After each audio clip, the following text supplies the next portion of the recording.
Hello friends, welcome to my channel. तो आज से हम माइक्रोबायोलॉजी की सीरीज़ स्टार्ट कर रहे हैं। इसमें हम यूनिट फर्स्ट पढ़ेंगे। ठीक है, यूनिट फर्स्ट में आज की वीडियो में हम कौन कौन से टॉपिक पढ़ने वाले हैं मैं आपको बता देती हूँ। तो सबसे पहले हम पढ़ेंगे इंट्रोडक्शन ऑफ माइक्रोबायोलॉजी। सेकंड हम पढ़ेंगे हिस्ट्री ऑफ माइक्रोबायोलॉजी। थर्ड हम पढ़ेंगे branches of microbiology, scope and it's importance. ठीक है, ये सारे टॉपिक्स को हम आज की वीडियो में कवर करने वाले हैं। तो आप अगर बी फार्मेसी के स्टूडेंट है, बीएससी नर्सिंग के स्टूडेंट है, या फिर अदर मेडिकल फील्ड से रिलेटेड आप कोई भी स्टूडेंट है, तो ये वीडियो आपके लिए बहुत ही इंपॉर्टेंट होने वाली है। आप इसमें माइक्रोबायोलॉजी को बहुत ही अच्छे से पढ़ लेंगे। ठीक है, सारे कंसेप्ट मैं आपको क्लियर कर दूँगी। तो चलिए स्टार्ट करते हैं। तो मैं इस पूरी यूनिट को नोट्स के थ्रू आपको एक्सप्लेन करने वाली हूँ। ठीक है, और ये जो नोट्स है इसका पीडीएफ मैं डिस्क्रिप्शन बॉक्स में प्रोवाइड कर दूँगी आपको, तो वहाँ जाके आप डाउनलोड कर सकते हैं। ठीक है, तो चलिए स्टार्ट करते हैं। सबसे पहले हम पढ़ते हैं कि माइक्रोबायोलॉजी होता क्या है। तो देखो, माइक्रोबायोलॉजी 3 वर्ड से मिलके बना है, माइक्रो, बायो और लॉजी। तो जो माइक्रो है उसका मतलब क्या होता है, स्मॉल, यानी कि बहुत छोटा। बायो का मतलब होता है लिविंग, जो कि ज़िंदा है। और लॉजी का मतलब होता है साइंस, यानी कि स्मॉल लिविंग थिंग्स की स्टडी। साइंस को हम क्या बोलते हैं, माइक्रोबायोलॉजी बोलते हैं। ठीक है, so it is the branch of science in which we study about small living organism which is less than 1 micron. We can not see with naked eyes, we use microscope to see them. अब इस line का मतलब ये है कि microbiology एक ऐसी branch है साइंस की जिसमें हम क्या स्टडी करते हैं, स्मॉल लिविंग ऑर्गेनिज्म की स्टडी करते हैं। ऐसे ऑर्गेनिज्म जिनका साइज़ जो है लेस देन 1 माइक्रोन है, यानी कि 1 माइक्रोन से भी बहुत छोटा साइज़ है, और वो हम अपनी नेकेड आइज यानी कि हमारी आँखों से नहीं देख सकते। हमें माइक्रोस्कोप का यूज़ करना पड़ता है उन ऑर्गेनिज्म को देखने के लिए। ठीक है, now it forms the basis of cell life on earth, यानी कि जो सबसे बेसिक सबसे छोटी लाइफ है सेल की, वो होते हैं माइक्रोब्स की। तो उनकी स्टडीज़ को क्या बोला जाता है, माइक्रोबायोलॉजी बोला जाता है। ठीक है, अब हम माइक्रोबायोलॉजी में क्या पढ़ते हैं, माइक्रो ऑर्गेनिज्म के बारे में पढ़ते हैं। तो माइक्रो ऑर्गेनिज्म क्या होता है, तो micro organism refers to any organism that are too small to be seen with naked eyes. They are unicellular और मल्टीसेलुलर। अब माइक्रो ऑर्गेनिज्म ऐसे ऑर्गेनिज्म होते हैं जिनको हम हमारी आंखों से नहीं देख सकते, क्योंकि वो बहुत ही ज़्यादा छोटे होते हैं। ठीक है, बिल्कुल 1 माइक्रोन से भी छोटे होते हैं। ठीक है, जैसे हम एग्जांपल हमने पढ़ रखा है कि बैक्टीरिया भी माइक्रो ऑर्गेनिज्म में आता है, फंजाई, प्रोटोजोआ। ठीक है, ये सारे क्या है, हमारे माइक्रो ऑर्गेनिज्म है। ठीक है, तो ये यूनिसेलुलर यानी कि सिंगल सेल भी हो सकते हैं, और मल्टी सेलुलर यानी कि 2 या 2 से ज़्यादा सेल से मिलके भी बने हुए हो सकते हैं। तो इन्हें हम क्या बोलेंगे, माइक्रो ऑर्गेनिज्म बोलेंगे। ठीक है, अब नेक्स्ट जब हम पढ़ते हैं origin of microbial life on अर्थ। तो ओरिजिन मतलब कि माइक्रोबियल लाइफ का ओरिजिन कहाँ से हुआ। So about 3.5 million years ago, fossil evidences of microbes exist. तो 3.5 मिलियन सालों पहले फॉसिल्स जो थे उनसे पता लगा कि माइक्रोब्स एग्जिस्ट करते हैं, यानी कि माइक्रोब्स भी होते हैं। ठीक है, some of the oldest cells on earth are single cell organism called archaea and bacteria. तो जो सबसे पुराने सेल जो हमारे अर्थ पे पाए गए, जो कि सिंगल सेल्ड ऑर्गेनिज्म थे, उन्हें क्या बोला गया, आर्के एंड बैक्टीरिया बोला गया। ठीक है, अब हम पढ़ते हैं सबसे इम्पॉर्टेंट टॉपिक इस यूनिट का, जो कि है हिस्ट्री ऑफ माइक्रोबायोलॉजी। तो ये बहुत ही इंपॉर्टेंट है, और अगर आप दूसरी मतलब कहीं से पढ़ेंगे तो आप कंफ्यूज हो जाएंगे, पर इसमें मैंने बिल्कुल शॉर्ट करके मतलब सारी हिस्ट्री को line by line step by step explain करने की कोशिश की है। तो आप इस वीडियो को पूरा देखिएगा ताकि आपके सारे कंसेप्ट क्लियर हो जाए। ठीक है, तो अब हम स्टार्ट करते हैं सबसे पहले 1890 से। तो 1890s में क्या हुआ था, जो जेनसन थे, जेनसन एक साइंटिस्ट का नाम है, उन्होंने क्या डेवलप किया था, कंपाउंड माइक्रोस्कोप की डिस्कवरी की थी। ठीक है, फिर उसके बाद आए हमारे रॉबर्ट हुक 1665 में। अब 1590 से अब हम कहाँ आ गए, 1665 पे आ गए। तो 1665 में क्या हुआ, जो रॉबर्ट हुक थे, he reported that life's smallest structural unit were the little rooms or cells as he observed in the thin slice of cork। यानी कि जो रॉबर्ट हुक थे उन्होंने सेल की डिस्कवरी करी थी। किसकी डिस्कवरी करी थी, सेल की। इन्होंने क्या बोला था, जो सबसे छोटी यूनिट है हमारी लाइफ की, स्मॉलेस्ट स्ट्रक्चरल यूनिट है, उसे क्या बोला गया, अ लिटिल रूम बोला गया। जो कि उन्होंने क्या अ लिटिल रूम को क्या बोला बाद में, सेल बोला गया, ठीक है, जो कि इन्होंने काय में ऑब्जर्व की थी इन थिन स्लाइस ऑफ कॉक। अब थिन स्लाइस ऑफ कॉक क्या होता है, जो हमारा ट्री होता है उसकी जो बार्क होती है वहाँ से एक पतली सी स्लाइस उन्होंने ली और उनके खुद के बनाए हुए माइक्रोस्कोप के अंदर उन्होंने इसको एग्जामिन किया, तो उन्हें इस तरह के लिटिल कंपार्टमेंट्स दिखाई दिए, स्मॉल रूम जिसे बुला है अ लिटिल रूम, इस तरह का स्ट्रक्चर उन्हें दिखाई दिया, तो इसे उन्होंने क्या बोला, सेल बोला, ठीक है।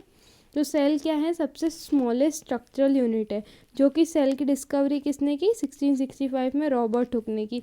इसके ईयर और साइंटिस्ट के नाम आपको याद रखने हैं, ठीक है, और ये उन्होंने क्या डिस्कवरी करी और क्या नाम दिया वो सब आपको याद रखना पड़ेगा, ठीक है, ताकि एग्ज़ाम में आप लिख सको। हम बढ़ते हैं आगे। अब आ जाते हैं हम 1665 से 1677 की तरफ। तो 1677 में क्या हुआ, the existence of micro organism was actually proven by the scientist Antonie van Leeuwenhoek. He saw that them for the first time, यानी कि जो सबसे पहली जो लिविंग सेल थे जैसे कि माइक्रो ऑर्गेनिज्म, तो माइक्रो ऑर्गेनिज्म को सबसे पहले किस साइंटिस्ट ने देखा, एंटोनी वैन लीeuwenhoek ने ऑब्जर्व किया, ठीक है, इन्होंने सबसे पहली बार देखा, so them for the first time, सबसे पहली बार किसने देखा था माइक्रो ऑर्गेनिज्म को, एंटोनी वैन लीeuwenhoek। तो कब किया था इन्होंने, 1677 में, और इसीलिए इनको एंटोनी वैन लीeuwenhoek को क्या बोला जाता है, फादर ऑफ माइक्रोबायोलॉजी भी बोला जाता है। और फादर ऑफ मॉडर्न माइक्रोबायोलॉजी किसे बोला जाता है, लुइस पास्चर को बोला जाता है, ठीक है।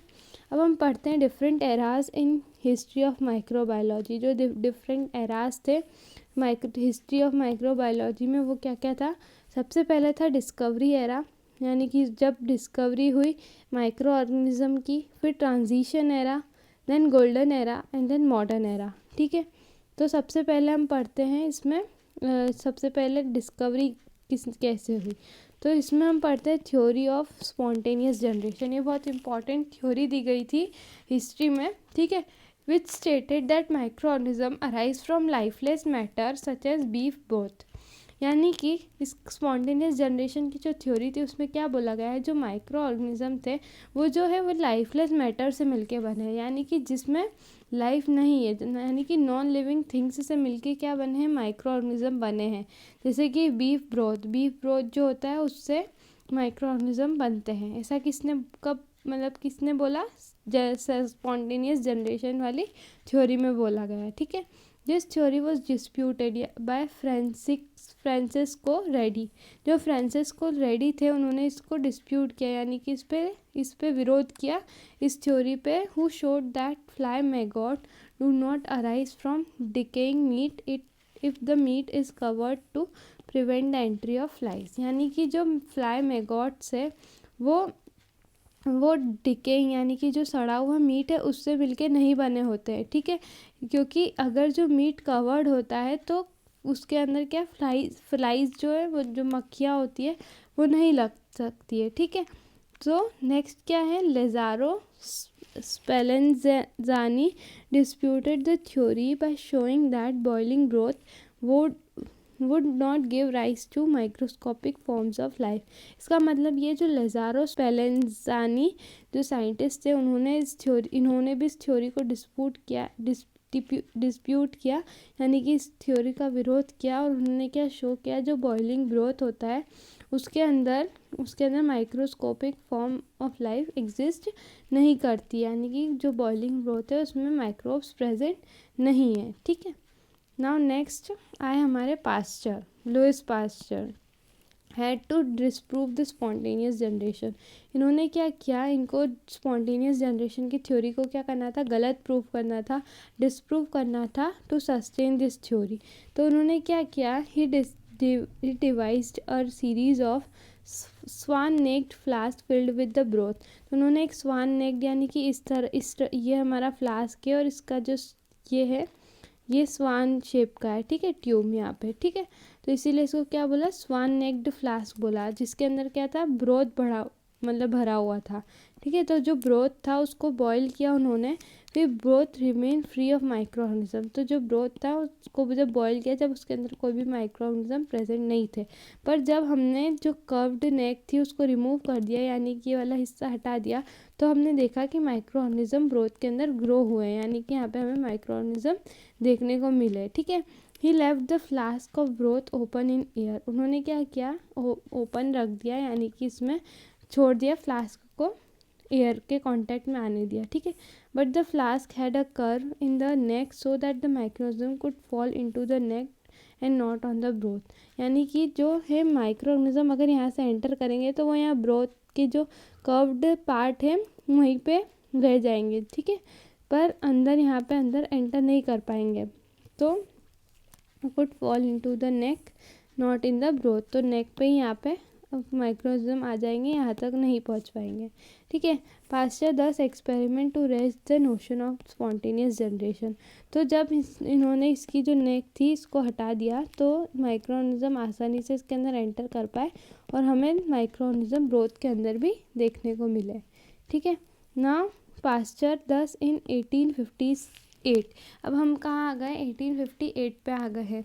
Resolve the controversy of spontaneous generation versus biogenesis, अब जो पास्चर थे उन्होंने जो कंट्रोवर्सी चल रही थी स्पॉन्टेनियस जनरेशन वर्सेस बायोजेनेसिस में, उसको क्या कर दिया, रिजॉल्व कर दिया, यानी कि सॉल्व कर दिए कंट्रोवर्सी को। ठीक है, प्रूव्ड, उन्होंने क्या प्रूव किया कि जो माइक्रो ऑर्गेनिज्म है are not spontaneously generated from inanimate matters, inanimate matters का मतलब होता है the thing that is not alive, यानी कि जो माइक्रो ऑर्गेनिज्म है वो जो नॉन लिविंग थिंग्स है उससे मिलके, नॉन लिविंग मैटर्स है उससे मिलके नहीं बने हुए होते हैं। ये उन्होंने क्या किया, प्रूव कर दिया, किसने, हमारे पास्चर ने, लुईस पास्चर ने। ठीक है, but arise from other micro organism, पर उन्होंने क्या प्रूव किया कि जो नॉन लिविंग थिंग्स है उससे मिलके नहीं बनते माइक्रो ऑर्गेनिज्म, जो दूसरे माइक्रो ऑर्गेनिज्म है उससे ही मिलके हमारे नए माइक्रो ऑर्गेनिज्म बनते हैं, ऐसा लुईस पास्चर ने क्या कर दिया, प्रूव कर दिया। ठीक है, ना स्पॉन्टेनियस जनरेशन क्या होता है, स्पॉन्टेनियस जनरेशन को एबायोजेनेसिस भी बोलते हैं। ये एक ऐसी प्रोसेस है इसमें लिविंग ऑर्गेनिज्म जो है वो नॉन लिविंग थिंग्स से, लिविंग मैटर्स से ऑब्टेन होते हैं। ठीक है, यानी कि डेवलप होते हैं, नॉन लिविंग थिंग्स से लिविंग ऑर्गेनिज्म का डेवलपमेंट होता है, इसे हम स्पॉन्टेनियस जनरेशन बोलते हैं। अब बायोजेनेसिस क्या होता है, biogenesis refers to the process by which a life forms give rise to another life form, यानी कि कोई जिंदा ऑर्गेनिज्म दूसरे जिंदा ऑर्गेनिज्म को डेवलप कर सके, इसे हम बोलते हैं बायोजेनेसिस। ठीक है, जैसे कि इसका एग्जांपल बेस क्या है, और चिकन लेइंग एग, जो चिकन है वो एग ले करता है, आगे जाकर के एग हैच होता है और एक नया बेबी चिकन हमें मिलता है। ठीक है, तो ये एग्जाम्पल क्या था, हमारा बायोजेनेसिस का एग्जाम्पल था।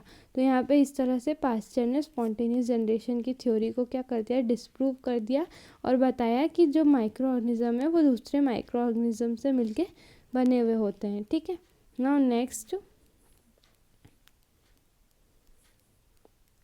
नेक्स्ट आए अब हमारे साइंटिस्ट जॉन टिंडल। जॉन टिंडल क्या थे, ये एक इंग्लिश फिजिस्ट थे। Gave a final blow of spontaneous generation in 1877, आखिरी चीज़ जो सबसे, ये इंग्लिश फिजिस्ट थे जॉन टिंडल, इन्होंने फाइनल ब्लो दिया स्पॉन्टेनियस जनरेशन पर, कब दिया, इन 1877 में। इन्होंने क्या बोला, इन्होंने क्या किया, एक एक्सपेरिमेंट कंडक्ट किया था in an aseptically designed box to prove that the dust indeed carried the germs। तो इन्होंने क्या किया, एक एसेप्टिक यानी कि बिल्कुल clean, free from micro organism जो होता है उसको एसेप्टिक बोलते हैं। ठीक है, तो एक एसेप्टिक डिज़ाइंड बॉक्स बनाया जिसके अंदर उन्होंने क्या किया कि डस्ट जो थी, डस्ट के अंदर भी जर्म्स प्रेजेंट हो सकते हैं, ये उनको प्रूव करना था। तो इन्होंने क्या किया, ही demonstrated if no dust was present, sterile growth remain free from microbial growth for infinite period even if they were directly exposed to air। यानी कि इन्होंने क्या डेमोन्स्ट्रेट किया कि अगर कोई भी डस्ट प्रेजेंट नहीं है, मतलब कि अगर कोई भी डस्ट प्रेजेंट नहीं है तो जो स्टेराइल ग्रोथ है बनाया हमने, तो वो क्या होगा, माइक्रो ऑर्गेनिज्म से फ्री होगा for long period of time, यानी कि ज़्यादा लंबे समय तक उसमें माइक्रो ऑर्गेनिज्म माइक्रोबियल ग्रोथ नहीं होगी। ठीक है, अगर हम उसको एयर में छोड़ देंगे उसके बाद भी। तो ही गेव द टर्म टिंडलाइजेशन, तो इन्होंने एक और टर्म क्या दी थी, टिंडलाइजेशन टर्म दी थी। Now Louis Pasteur, he introduce sterilization technique. Louis Pasteur ने क्या दी थी, स्टरलाइजेशन टेक्निक को डिस्कवर किया था, और पास्चराइजेशन ऑफ मिल्क को भी क्या किया था, डिस्कवर किया था। अब पास्चराइजेशन ऑफ मिल्क क्या होता है, हम हमारे घर में भी करते हैं। हम जब मिल्क को बॉईल करते हैं 62.8 डिग्री सेल्सियस तक 30 मिनट्स के लिए, तो जो जितने भी बैक्टीरियाज हैं हमारे मिल्क के अंदर वो सारे क्या हो जाते हैं, किल हो जाते हैं, और हमारा जो मिल्क है वो फ्री फ्रॉम माइक्रो ऑर्गेनिज्म हो जाता है। ठीक है, जब हम 30 मिनट्स तक 62.8 डिग्री सेल्सियस तक हम मिल्क को बॉईल करते हैं। अब हम आ गए इन 1798 पर। ठीक है, 1798 में जो एडवर्ड जेनर थे उन्होंने परफॉर्म किया था first vaccination against small pox के अगेंस्ट सबसे पहला वैक्सीनेशन किसने बनाया था, एडवर्ड जेनर ने बनाया था। ठीक है, इन 1876 में जो रॉबर्ट कॉश थे, स्टडिंग द डिजीज़ एंथ्रेक्स, इन्होंने एक डिजीज़ को स्टडी किया था जिसका नाम था एंथ्रेक्स।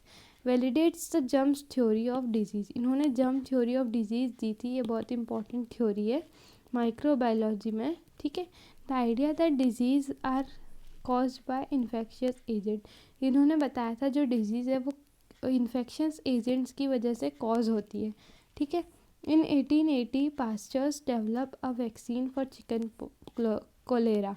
अब जो 1880 में जो लुईस पास्चर थे उन्होंने वैक्सीन डेवलप की थी, किसके लिए, चिकन कोलेरा के लिए इन्होंने वैक्सीन बनाई थी। अब इन 1881 में आ गए अब हम। ठीक है, जो कॉश थे, रॉबर्ट कॉश थे, उन्होंने डेवलप किया the concept of achieving pure culture using solid media का यूज़ करके इन्होंने क्या डेवलप किया, प्योर कल्चर का कंसेप्ट डेवलप किया। ठीक है, इन 1884 हैंस क्रिश्चियन ग्राम जो थे उन्होंने डेवलप की ग्राम स्टेन को। ग्राम स्टेन क्या होता है ये इन्होंने बताया, किसने, हैंस क्रिश्चियन ग्राम ने, इन 1884। अब 1884 में जो एस्चरिश थे इन्होंने आइडेंटिफाई किया एस्चरिशिया कोलाई को, और इन्होंने अपने नाम के हिसाब से इन्होंने नाम रख दिया बैक्टीरिया का, एस्चरिशिया कोलाई। ठीक है, तो यहाँ पे हमारी हिस्ट्री बस 3 पॉइंट्स और बचे हैं, फिर ख़त्म हो जाएगी। ठीक है, तो लास्ट 3 पॉइंट में क्या है, इन 1885 जो पास्चर थे उन्होंने डेवलप की थी वैक्सीन फॉर रेबीज़। ठीक है, इन 1887 जो पेट्री थे, जो साइंटिस्ट जिसका नाम क्या है, पेट्री, इन्होंने क्या डिस्कवर किया था, पेट्री प्लेट्स को डिस्कवर किया था। इन 1929 में जो अलेक्जेंडर फ्लेमिंग थे उन्होंने सबसे पहला एंटीबायोटिक की डिस्कवरी की थी जिसका नाम था पेनिसिलिन। बहुत इंपॉर्टेंट है ये, यानी कि सारे ही पॉइंट्स हमारे हिस्ट्री में इंपॉर्टेंट है, और मैंने इसमें बहुत ही ज़्यादा शॉर्ट करके इसको डिस्क्राइब किया है आपके सामने। नहीं तो अगर आप इंटरनेट वगैरह से पढ़ेंगे तो आप खुद कंफ्यूज हो जाएंगे, आप ट्राई करके देख लीजिए। ठीक है, तो आप अगर यही नोट्स को आप पढ़ के जाते हैं तो एग्ज़ाम में आप फुल मार्क्स ला सकते हैं। ठीक है, अब हम पढ़ते हैं हमारा नेक्स्ट टॉपिक जो कि है ब्रांचेस ऑफ माइक्रोबायोलॉजी। अब ब्रांचेस ऑफ माइक्रोबायोलॉजी में सबसे पहली ब्रांच आती है वायरोलॉजी। वायरोलॉजी क्या होता है, स्टडी ऑफ वायरसेस। बैक्टीरियोलॉजी होता है स्टडी ऑफ बैक्टीरियाज। प्रोटिस्टोलॉजी होता है स्टडी ऑफ प्रोटिस्ट। माइकोलॉजी होता है स्टडी ऑफ फंजाई। पैरासाइटोलॉजी होता है स्टडी ऑफ पैरासाइट्स। अब हम पढ़ते हैं माइक्रोबायोलॉजी का स्कोप क्या क्या होता है। तो स्कोप ऑफ माइक्रोबायोलॉजी, सबसे पहला स्कोप हमारा मेडिकल में होता है। मेडिकल में माइक्रोबायोलॉजी बहुत यूज़ होती है।